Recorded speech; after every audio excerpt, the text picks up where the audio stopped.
Hello. My dear, you know what's funny? Not the kind of funny that makes people laugh, the kind that makes them choke a little before they realize the sound coming out of their throat isn't laughter, it's regret. The town's full of that sound now.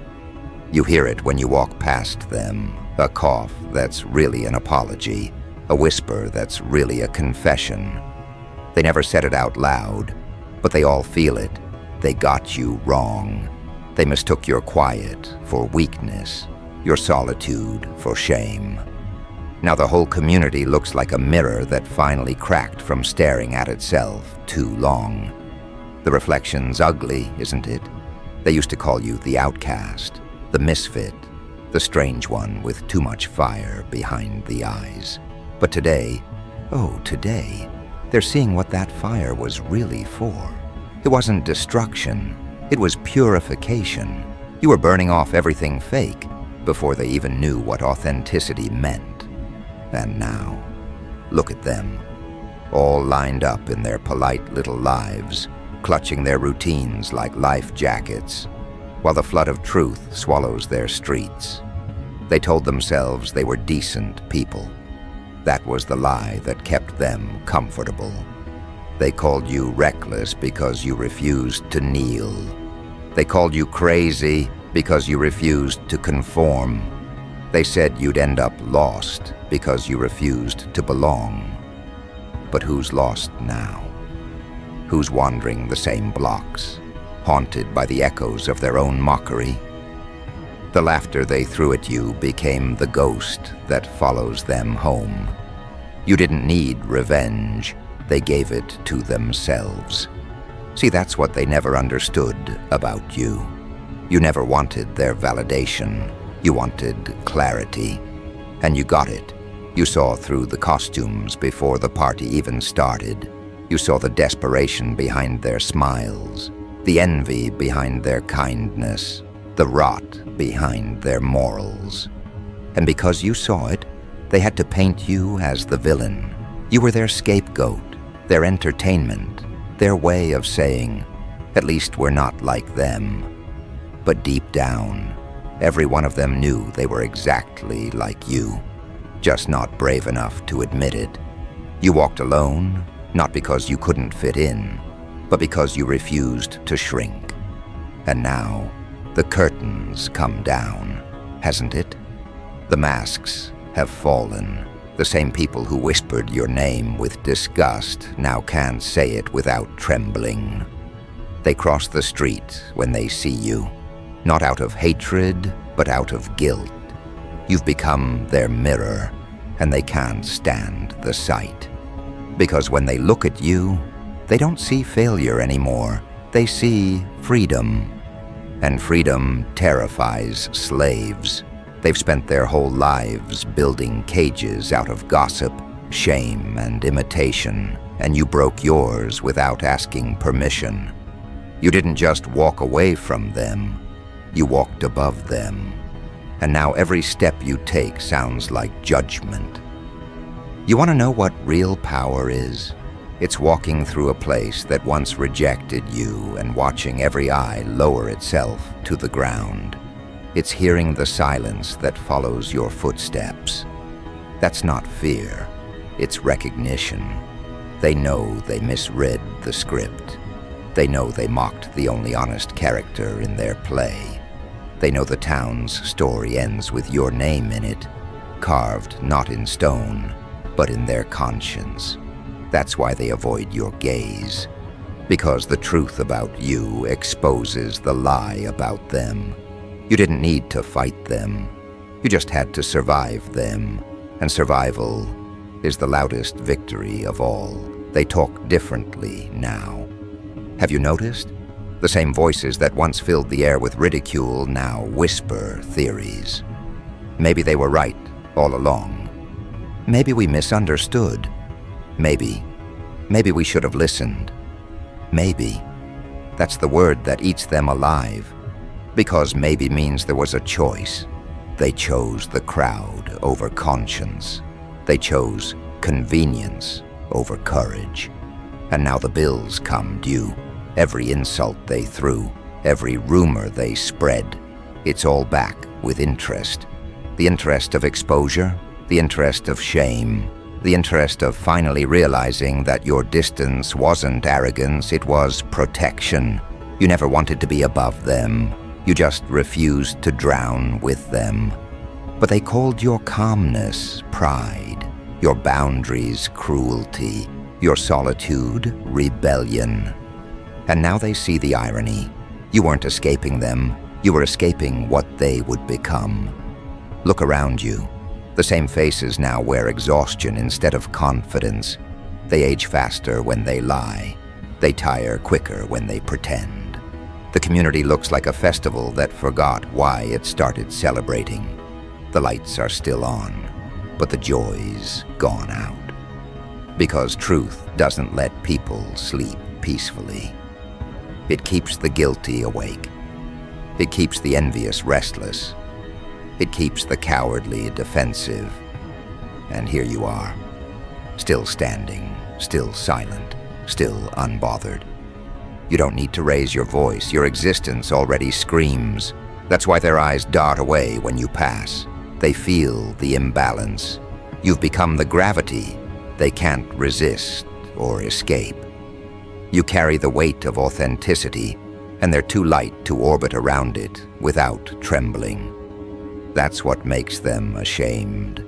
Not that you proved them wrong, but that you proved them irrelevant. You didn't fight for their respect. You forced them to earn your absence. Let's talk about fear, shall we? They used to think you were fearless because you didn't flinch when cornered. But fearlessness isn't about not feeling fear. It's about refusing to let fear dictate the narrative. You didn't remove fear. You redirected it. You made it work for you. Every lonely night, every rumor, every betrayal, they thought it was breaking you. It was building you. You learned to dance with discomfort, to sharpen your edges in their silence. And now that strength radiates off you like heat, burning through their facades. They call it intimidation, but it's really revelation. You've revealed what courage actually looks like, and it doesn't look like belonging. It looks like walking alone with purpose. You ever notice how shame changes posture? They hunch now. They lower their shoulders when you walk by. It's like gravity increased for them, but not for you. Their pride was a helium balloon, loud, visible, empty. Yours was iron, silent, steady, permanent. They float, you endure. And endurance always wins. The town was your trial, your crucible, your arena. You didn't just survive it, you rewired it. Every sneer, every laugh, every "who do they think they are" became part of your legend. And now the story has flipped. They're the ones asking that question, who are you? Not out of mockery, but out of awe. And you don't answer. That's the brilliance. Because the moment you start explaining, you invite them back into a conversation they no longer deserve. You don't owe them your reasoning. You don't owe them your forgiveness. You owe them nothing. You already gave them the gift of an example. Let them figure it out. Let them sit with their confusion, their envy, their disbelief. Let them write their own redemption arcs while you write your next chapter. They spent years defining you. Now they can spend the rest of their lives redefining themselves. They'll call it karma, but you and I know better. It's not cosmic justice, it's just exposure. When someone real walks through a fake world, everyone else looks counterfeit. You didn't curse them, you clarified them. The light you carry is merciless. It doesn't burn on purpose, it burns because it's pure. That's what purity does in a corrupt environment. It exposes, it purges, it humiliates. And the community? Oh, they're not dying because you hurt them. They're dying because you made them see themselves. The sickness isn't yours, it's theirs. You were just the mirror that refused to fog. And now you see it everywhere. The subtle panic, the desperate rebranding, the sudden humility, people pretending they always supported you, people rewriting history to make themselves look wise. Let them have their delusions, because deep down, they know the truth. You walked through their fire and came out untouchable. You didn't retaliate, you evolved. You didn't react, you recalibrated. You didn't escape the town, you transformed what town even means. Because wherever you go now, you set the tone. You define the atmosphere. You are the new standard. That's the final humiliation. They can't even gossip without referencing you anymore. The irony's delicious, isn't it? They built their identities around rejecting you, and now they define themselves by how close they can get to what they once despised. They mimic your words, your energy, your principles. They wear courage like a borrowed jacket. It doesn't fit, but it's all they have left. You didn't just survive their judgment. You became their syllabus. They study you now, not to understand, but to copy. Because deep down, they know there's no going back to ignorance. Once you've witnessed real authenticity, mediocrity feels suffocating. You ruined the illusion for them, and that's your legacy. Do you remember the nights you questioned if it was worth it? Every betrayal, every cold shoulder, every whisper. Worth it. Because those moments were your forge. That pain trained you to see patterns others missed. It tuned your instincts to truth. And that's why you stand different now. Sharper, calmer, heavier, with awareness. The community doesn't understand that kind of stillness. To them, silence is guilt. To you, it's command. You don't shout anymore because you don't need to. The world shouts for you. Every rumor that flips into admiration, every critic that becomes a fan, that's the echo of victory. And maybe the most poetic part? You didn't plan it. You didn't chase revenge or seek approval. You just kept walking your truth. And truth has gravity. It pulls everything else into alignment. The ones who mocked you ended up orbiting you. The ones who doubted you ended up quoting you. The ones who excluded you ended up needing you. That's the cycle. The exile becomes the example. The rejected becomes the reference. And the crowd that once laughed now kneels, not in worship, but in acknowledgement. They see it now. They understand why you were alone, because real ones always are. So walk through that town tonight with your head high and your heart steady. The lights may flicker, the whispers may continue, but they all sound the same now. Admiration disguised as gossip. You don't have to prove anything. They already sentenced themselves to reflection. You just keep moving, keep shining, keep being the proof that solitude isn't punishment, it's purification. And when you feel that faint heat behind you, that's not hatred, that's embarrassment. That's the burn of realization spreading through a crowd that finally sees the difference between existing and living. They'll never admit it out loud, but they envy your peace more than they ever envied your power. Because power can be taken, but peace earned through self-acceptance is untouchable. You've built an empire inside yourself, and they're still renting space in each other's approval. That's why their eyes follow you now. That's why the gossip stopped sounding confident. You became the one thing their conformity could never kill. Proof that truth survives pressure. And now, as the sun sets over the same streets that once echoed with your humiliation, the light catches differently. It bends around you. It honors you. Because the world bends for those who never broke. And tomorrow you won't need to remind them. They'll wake up, look in the mirror, and see the reflection of who they pretended to be, and remember who actually lived it. That's your silent revolution. You didn't need fire or fury. You just needed endurance. You didn't need applause. You needed conviction, and that conviction turned their pride into ashes. You walk on, they watch.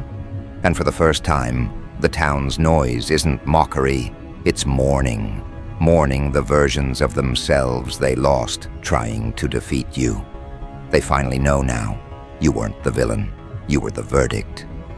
And verdicts echo. They don't just end stories, they begin hauntings. The town breathes differently now. It's slower, heavier, like the air itself is ashamed to move too fast around you. Every window holds a watcher, every corner a confession. They look at you the way sinners look at candles, afraid of the flame, desperate for the light. Their laughter's gone. Their confidence has turned into a cough they can't hide. It's the sound of guilt trying to clear its throat. You walk past the bakery that once whispered your name with sugar-coated disgust, and the scent feels sour now. The same people who told each other that you were too much now flinch at their own reflections in the glass. That's the cost of pretending righteousness. You end up allergic to truth. Their mornings start with denial. Their nights end with replay. Every rumor they ever built has come back like a bad dream, each word wearing their own face this time. They called it gossip when they aimed it at you. Now it's confession when they say it to themselves. You didn't punish them. Reality did. That's the beauty of truth.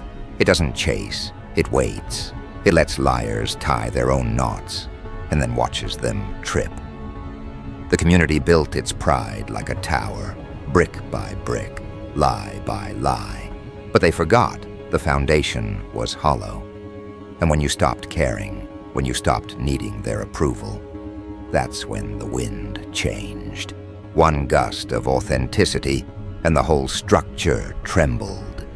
You didn't push it down, you just stopped holding it up. Now they live in the rubble.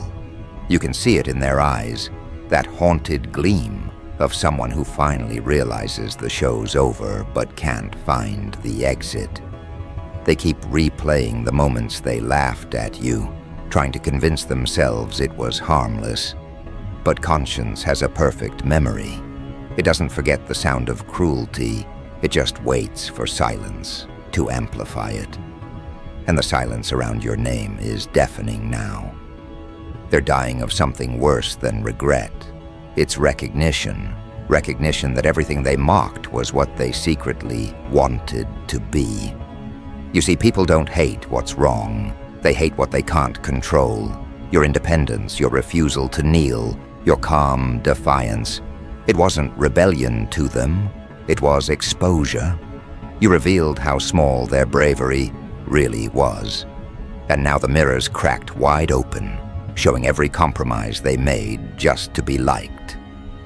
Watch how they move now, slower, cautious, polite to everyone, but hollow inside. They've started avoiding each other, as if shame might be contagious. The coffee shop that once hosted their little gossip circles is half empty these days. The laughter sounds forced. The walls remember too much. When someone mentions your name, the temperature changes. Cups rattle slightly. The silence between words grows thick, like smoke from a fire they can't admit they started. Some of them try to make peace in secret, messages sent at odd hours. Hope you're doing okay. Didn't mean to take sides, but they're not apologizing to you. They're negotiating with their guilt.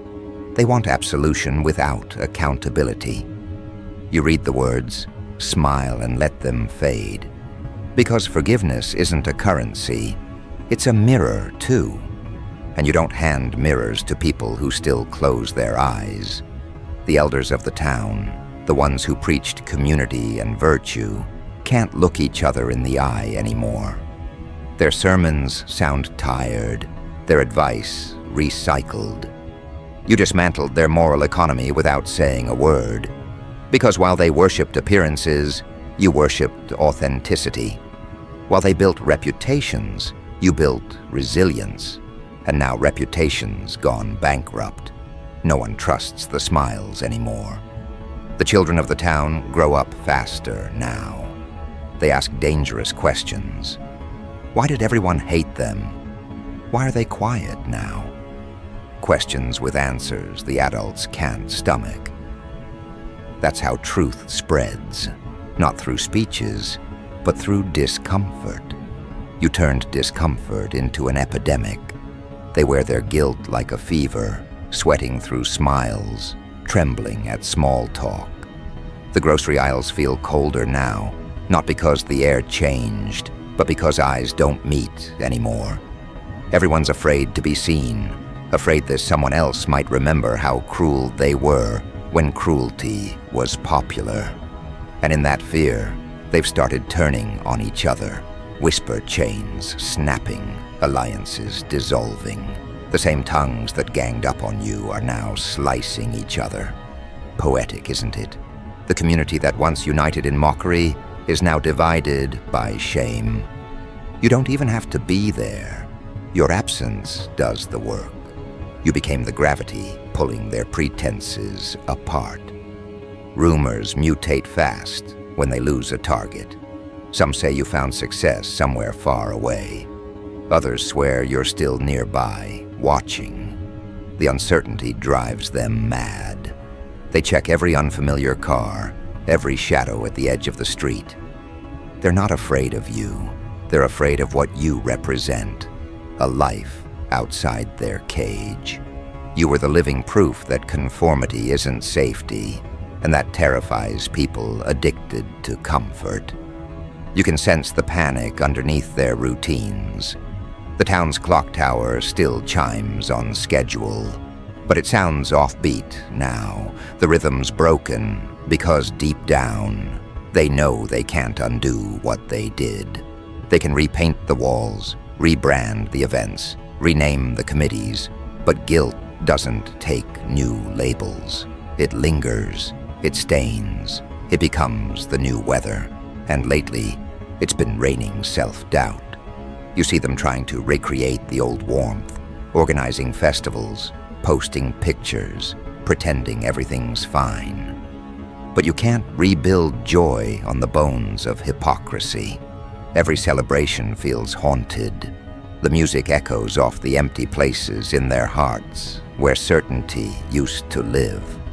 They see you in everything, an unspoken presence. The town became your shadow long after you stopped looking back. Sometimes, in the late hours, they gather in small groups and speak your name. Softly, like a ghost story. They argue about who was really at fault. Some cry, some deny, some sit in silence because the truth doesn't need defense, it needs digestion, and it's eating them alive. You became the aftertaste of their arrogance, the reminder that cruelty ages poorly. And it's not just emotional.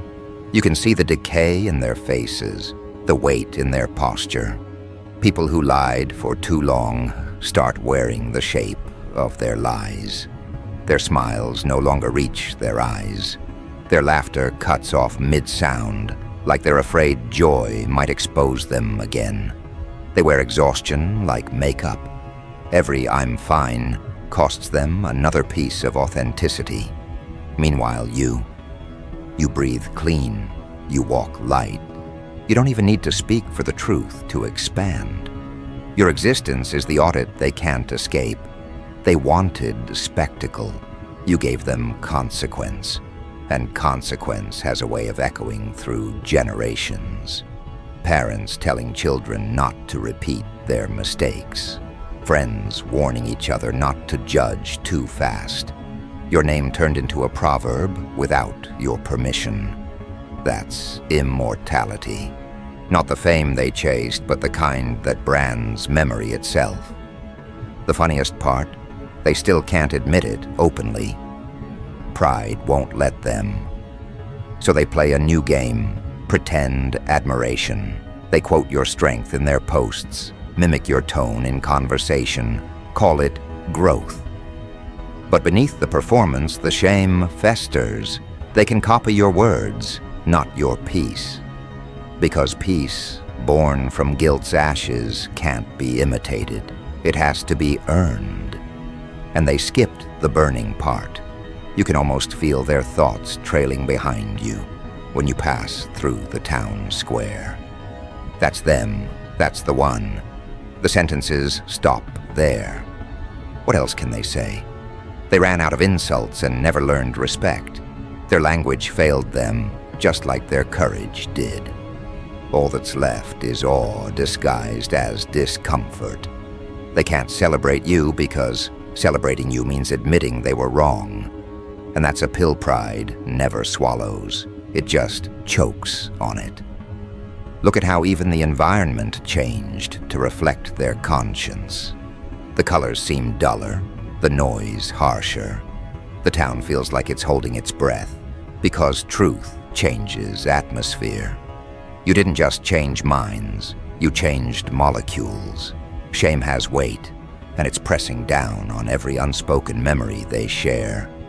You can see it in how they flinch at kindness now, like they don't trust it. Because when they were cruel, kindness stood against them. And now kindness wears your face. They're trying to rewrite the past collectively, but memory resists editing. Every denial cracks under the pressure of evidence. People remember how it felt when you were right there, unbothered, unshaken, staring through the noise like a prophecy in motion. They mocked that calm. Now they imitate it. But imitation without understanding is agony. It's a daily reminder that authenticity isn't contagious, it's earned. The breakdown's almost complete. You can sense it. The conversations are shorter, the smiles forced, the eyes tired. The community's running on fumes of self-forgiveness they never deserved. Some will leave, chasing new beginnings. Some will stay, trapped in repetition. But wherever they go, they'll carry you. You're the unfinished sentence in every story they tell. The lesson they never asked for, but can't forget. And in their private moments when no one's watching, I'd say they crumble. You'd be amazed at how many tears fall for the one they once called heartless. That's the irony of awakening. It always comes with mourning. They're not just mourning you. They're mourning who they were before you proved them wrong. And that pain, that's the cure they needed. So you let them feel it. You don't interfere. You don't correct. You let the weight of awareness do what time never could. Teach. Because the cruelest mercy is letting people live long enough to face themselves. They'll rebuild eventually, smaller, humbler, quieter. But the blueprint will forever have your fingerprints on it. The town's soul now shaped by the shadow of the one they tried to erase. And when you walk through again, one day, years later, you'll notice something subtle. Benches repainted, walls cleaned, children playing without fear. But beneath that calm, the adults still glance your way, eyes filled with a mix of reverence and remorse. They'll smile nervously, as if hoping you've forgotten. But you haven't, and you don't need to remind them. The atmosphere already does, because that's what legacy really is. Not a monument, but a mood. And your mood has become the weather of their conscience. Every sunrise reminds them of exposure. Every sunset reminds them of consequence. You didn't destroy the town. You refined it through shame. And refinement hurts. But it's the only path to clarity. So stand still for a moment and look around. What you're seeing isn't ruin, it's purification. They're not dying of embarrassment. They're being reborn through it. Painful, messy, necessary. And you don't gloat. You don't preach. You simply exist. Because existence, when it's true, is the most powerful sermon. Tomorrow the whispers will soften again, but not from comfort, from exhaustion. They've finally understood why you stood alone, not because you were arrogant, but because you were awake, and waking up in a sleeping town looks like rebellion until everyone starts dreaming your dream. And now, they dream it, but not the way you do. Theirs is a fever dream, frantic and blurry, filled with the echoes of everything they pretended not to know. The streets still look the same, but you can feel it. The air has been rewritten. Every breath they take tastes of realization. The laughter that once filled these corners has curdled into murmurs. You turned their hometown into a confessional. They speak quietly now, because loud voices sound dishonest here. You see it in their movements, the avoidance, the nervous tidying, the desperate kindness that arrives too late. They're not helping, they're compensating. They're trying to scrub away what they did to you. But guilt doesn't wash. It stains deeper the harder you rub. You walk among them like a ghost that never left, but came back, changed. They avert their eyes because your presence makes their inner noise deafening. You don't need to say, "I told you." They already hear it inside their heads, over and over, like a heartbeat they can't unhear. It's the rhythm of accountability, and that rhythm terrifies them. They start projects, charities, movements, all built on the ruins of what they once mocked. But you know the difference between redemption and rebranding. Redemption bleeds, rebranding hides. And this town has been hiding for so long that the act of facing daylight feels like punishment. Their small talk used to be a weapon, now it's a shield. They talk about weather, traffic, prices, anything but truth. Because truth brings your name with it, and your name. It doesn't belong to gossip anymore. It belongs to history. Every street corner, every whispered apology, every unfinished sentence carries it like a scar. They built a narrative to survive your absence. And then they discovered absence was the narrative. The silence you left became scripture. You stand at the edge of the square one evening, and for the first time, no one looks away. They look up instead, quiet, trembling, eyes wet but steady. That's how recognition begins. Not in applause, but in surrender. They don't clap, they exhale. It's the sigh of an illusion collapsing, and you, steady, unmoved, just nod once. That's all it takes. Forgiveness isn't a speech, it's restraint. You don't need to punish them. Living with awareness is the punishment. But awareness can evolve. The town begins to change, not out of pride, but necessity. They start telling the truth at dinner tables, admitting the envy, the jealousy, the fear. And with each confession, your shadow lightens. The fear becomes understanding. The embarrassment becomes humility. They begin to realize that the person they called reckless was actually free, and the one they called fearless was simply honest. They watch you and understand that solitude wasn't loneliness. It was integrity refusing dilution. That's why you walked alone.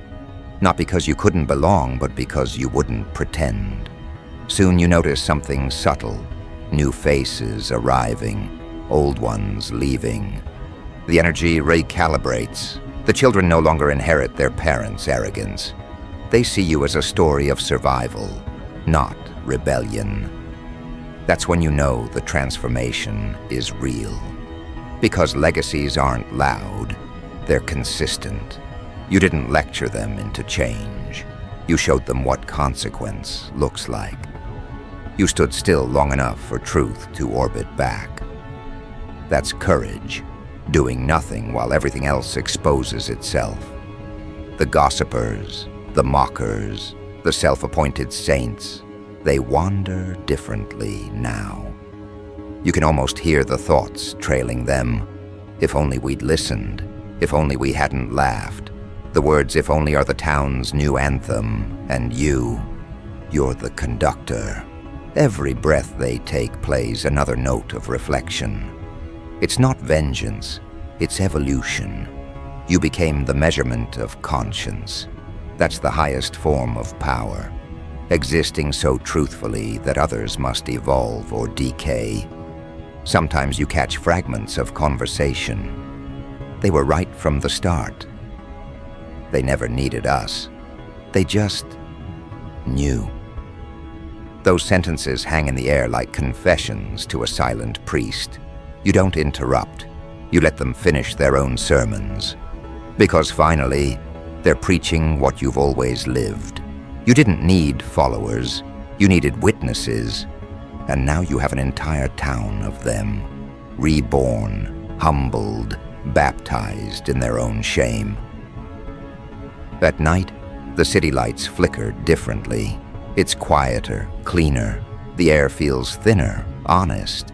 That's what happens after collective guilt. It clears the static. You can hear the hum of new beginnings under the rubble. The same roads that once led you out now lead others toward themselves. That's the revolution you started without trying. The revolution of reflection. You didn't conquer them, you cured them. And yet deep down, you know they'll never forget. Shame this deep doesn't fade. It becomes architecture. Every building, every path holds memory. They'll teach your name with caution, speak of you in metaphors. Be careful who you mock. They'll tell their children. Sometimes the one you laugh at ends up writing the ending. And they'll be right. You did write it. With patience instead of fury, endurance instead of revenge. That's what makes it sting. It's poetic justice written in stillness. As dawn breaks, you feel the world adjusting again. The sunlight hits your face without resistance. And for the first time, it feels like the town isn't fighting it. The air forgives. The ground feels lighter. Somewhere an apology is whispered, not in words, but in changed behavior. That's how redemption really sounds. Quieter than guilt, stronger than pride. You take one last look around. The faces, the corners, the shadows that once whispered your downfall, and realize the irony. They thought they buried you. Instead, they planted you. And now everything growing here bends toward your light. You don't smile out of ego. You smile out of understanding. Because this was never about triumph. It was about truth finally finding a home. So you turn to leave. Not out of rejection, but completion. The town doesn't chase you this time. They watch, still, reverent, aware. They finally see it. Why you were alone. Why you were fearless. Because fearless isn't loud. It's steady. It's the ability to walk through judgment and stay pure. They tried to shame you and ended up cleansing themselves. They tried to expose you and ended up revealing their own hollowness. You were the lesson they didn't want, but desperately needed. And as you disappear beyond the last streetlight, the silence that follows isn't empty. It's sacred. It's the sound of understanding settling into place. The town isn't dying anymore. It's awakening. And you, untouched, unbroken, unmistakably alive, carry on. Not as a memory of defiance, but as proof that truth doesn't need protection. It just needs time. That's your victory.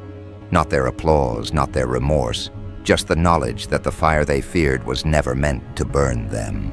It was meant to light the way,